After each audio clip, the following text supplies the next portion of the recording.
கும்பாபிஷேக தண்ணி பட்டா எப்படி இருக்குமோ அதே போல் நம் மண்ணின் மைந்தல் உடல் ரத்த ரீதியா திழுக்கக்கூடிய வன்னியின் பிறப்பை நீங்க கண்டிப்பா பார்த்தே ஆகணும். அந்த வன்னியின் பிறப்பை பார்த்தால் மட்டும்தான் இதுல ஜாதி மதமே இல்லை.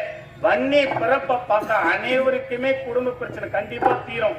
ஏனென்றா ரோஜா நாடகம் என்றோம் கிட்டத்தட்ட வருஷத்துக்கு 300 ராத்திரி போகுது. ஏதோ ஒருவன் போவேன் அவ்வளவுதான். நானே இன்னைக்கு மேடைக்கு வந்ததுக்கு காரணம்னா வன்னியோட ஆசீர்வாதத்திலும் நம்ம கிராம தேவதை அருளாலும் நமது குலதெய்வத்தாலும் நம் கஷ்டத்தை நீங்கி எதிர்காலம் நல்லா இருக்கணும், பொன்னான வாழ்வு அமைனட்டு அனைவரும் மனதார வேண்டிக் கொண்டு இந்த நாடகத்தை பாருங்க.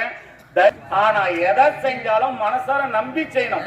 அவன் சொன்னா போனா நத்தனா வச்சு எங்க போற போது எங்க கிடைக்க போது நினைச்சா நீ எதை நினைத்தாயோ அதுவே விதியாக முளைக்கும்.